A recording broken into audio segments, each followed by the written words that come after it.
Hey guys, welcome back to the channel. Different backdrop. I actually moved my office and streaming area down to the basement.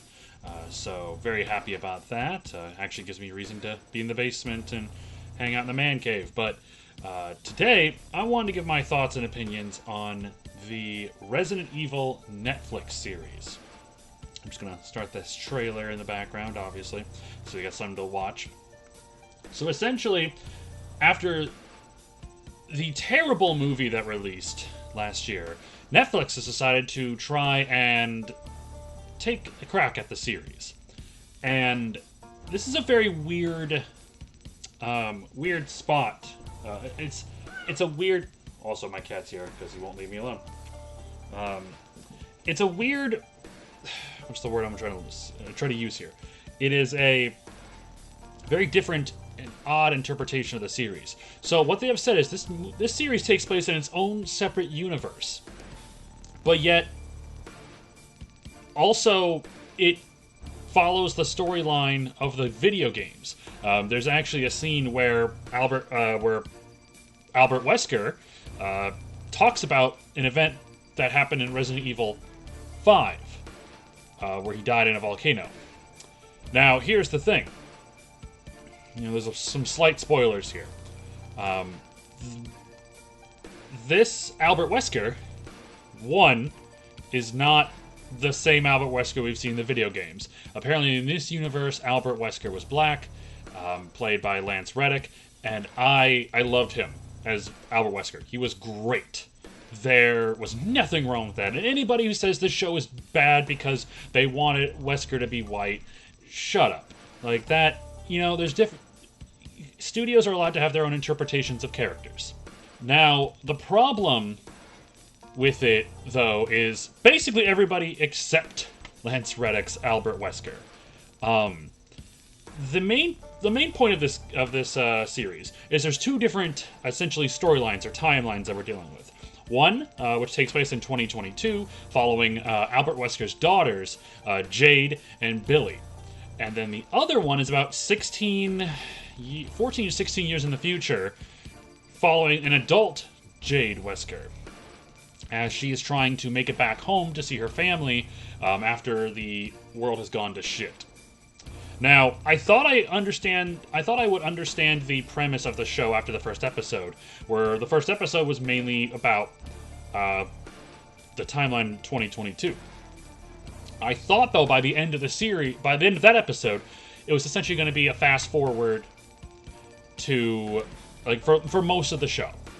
Unfortunately, it is not. It's about 50-50, maybe leaning more towards the 2022 storyline with the teenage daughters and them trying to make it in high school in New Raccoon City.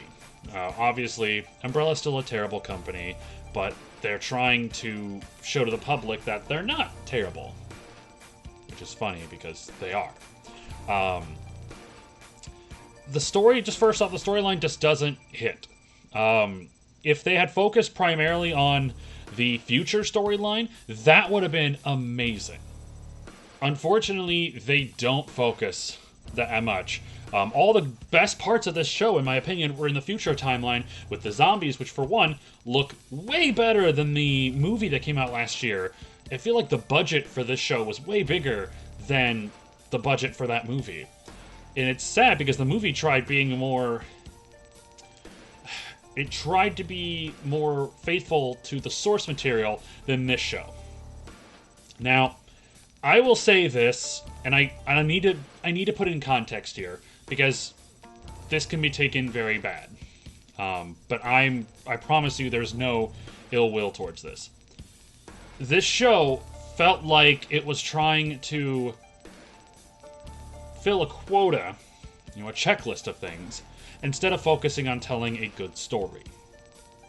And what I mean by that is, literally every main character in this show is a brand new character, besides Albert Wesker, who in this case is race swapped. Like I said, Lance Reddick did a great job. Every character is either female, a person of color, and gay. Now, what I mean by that, it just every male character in the show was either white and evil, or a piece of shit, or a person of color, and they get tortured and killed off. And I know a lot of people were complaining, like, oh, this is another woke trash, this is woke garbage. And to be honest, I feel like they tried to fill a quota and tried to make this show incredibly diverse instead of making the show good. Like, I loved, like, this scene here, Future Jade is great. For the most part. And by most part, I'm actually starting to think that most of the characters in this show are bad. But I preferred adult Jade Wesker over the teenage version. Billy is also incredibly annoying. I know this is all sorts of random, but now that I'm just thinking more and more about it, basically, let me phrase it like this: the show had great scenes, had great potential if they focused on producing a more faithful Resident Evil type show than trying to do some really stupid things with these characters that they want you to care about, but you really don't care about them. I didn't care about Jade as a teenager. I didn't care about Billy.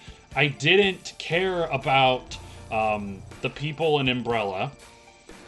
The one character I actually genuinely liked, he gets killed off.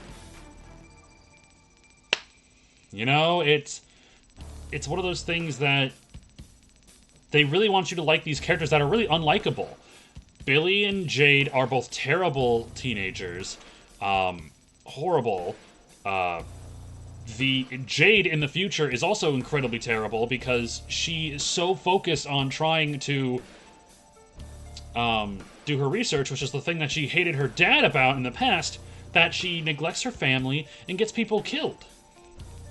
She's selfish. She's a terrible character. Like, the zombie dog, the zombie bug, or the monster bug, the zombie spider bug, like, there was a lot of cool moments. The chainsaw dude, there were cool moments, but the show focused around such terrible characters.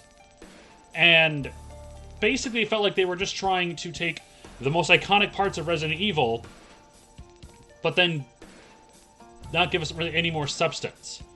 And the fact is, after 8 episodes, you hope that they're going to come to some resolution and it's going to feel like a good, conclusive ending. But no, they don't. They set up a season 2 without having earned it. You know? Especially with Netflix canceling a bunch of shows for no reason. Why the hell would you take the risk? Why would you take the risk of it not doing well, and then guess what? It just makes the show look even worse. Because you didn't give us a full, start, middle, end to the series. And if it does well, then great, you get a season 2. But you acted like you were going to get a season 2 regardless. The show ended badly, it ends on a cliffhanger, and you end up having more questions than answers at the end of it.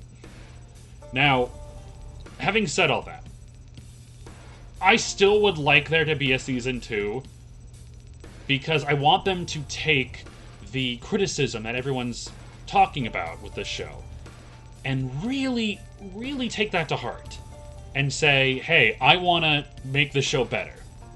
More zombies, less teenage drama, more monsters, and better characters. Like, you need someone else besides Wesker to lead this story. And I really don't want to spoil too much, but I don't know. This is all just kind of over the place. I wanted to give my thoughts and opinions on it, but what'd you guys think about the Resident Evil Netflix series? Did you think it was better than the movie that we got last year? Now, like I said, I wish the movie would have gotten the budget that this show got, because if it had, much better. But that's going to do it for me. Thank you so much for watching the video, if you've gotten all the way here. Sorry for my rambling. It's been a while since I've made an actual video that's not like Dragon Ball Super content. And hey, I'm almost at 200 subscribers. Thank you so much for making this channel just feel much more alive than it has in the past. I started this year with maybe like 40 subscribers, and now I'm almost at 200. Thank you so much for every person that has watched one of my videos, commented, liked. You know, it's been absolutely a blast working on this, and I hope to do more content like this. But hey, thank you so much once again, guys. Have a great rest of your day. Take care.